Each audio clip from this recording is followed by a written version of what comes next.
3.1ல வேரியபிள்ஸ்னால் தெரியாத நம்பரு. தெரியாத நம்பர் பாருங்கள். இதில் எக்ஸ் தான் இருக்குது. அப்போ எக்ஸு. இந்த ப்ளஸ்ஸு மைனஸ்க்கு நடுவில் இருக்கிற ஒன்றுமே டேர்மு. சரியா? டேர்ம்னா என்னென்னா ஒரு தெரிஞ்ச நம்பரும் ஒரு தெரியாத நம்பரும் இருந்தால் டேர்ம். சரிங்களா? இப்போது 2ன்னு இருந்துச்சுன்னா அப்போது எக்ஸ் பவர் 0ன்னு இருக்குதுன்னு அர்த்தம். வெறும் 2ன்னு இருந்துச்சுன்னா ஓகேங்களா? அப்போ எக்ஸ் இருக்குது. அப்படி கன்சிடர் பண்ணிங்க. இப்போது வெறும் எக்ஸ் இருக்குதுன்னா 2 பவர் 0 இருக்குதுன்னு வச்சுக்கோங்க. ஓகேங்களா? 2 பவர் 0 இருக்குதுன்னு வச்சுக்கோங்க. இப்போது உங்களுக்கு புரிஞ்சுக்க நினைக்கிறேன். தெரிஞ்ச நம்பரும் தெரியாத நம்பரும் இருந்துச்சுன்னா ஒரு டேர்ம். ஓகேங்களா? அப்புறம் வெறும் 2 மட்டும் இருக்குதுன்னா தெரியாத நம்பர் இல்லைன்னு கேட்பீங்க இல்லையா? தெரியாத நம்பர் பவர் 0வாக இருக்குதுன்னு சொல்லிட்டு நினச்சிங்க. X power anything power 0 equal to 1. ஓகேங்களா? அதான் தான் அந்த நம்பரு 2 அப்படியே வருது. ஓகேங்களா? இது 2 பவர் 0ன்னு வச்சுக்கோங்க.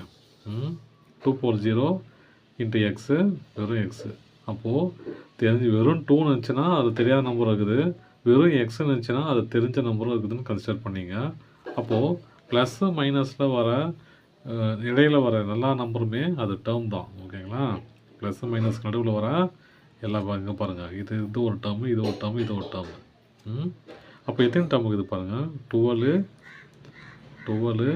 அப்புறம் மைனஸ் எக்ஸு 2 டேர்ம் இருக்குது இல்லையா?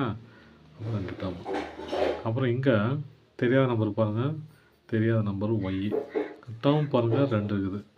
7 2y. எத்தனை டேர்ம் இருக்குது? மொத்தம் 2 டேர்மு. 2. இங்கே நம்ம டேரெக்டாக எழுதிடலாம் இல்லையா? இதெல்லாம் தெரியாத நம்பர் பாருங்கள். எக்ஸும் ஒய்யும் தெரியாத நம்பரு. டேர்ம் பாருங்கள் 1 2 3. அப்போது 29 3x அப்புறம் 5y. இதில் 3 டேர்ம். அப்புறம் இது பாருங்கள். தெரியாத நம்பர் பாருங்கள். X Z. அப்புறம் டேர்ம் பாருங்கள் 1 2 3. 3x minus 5 7 Z.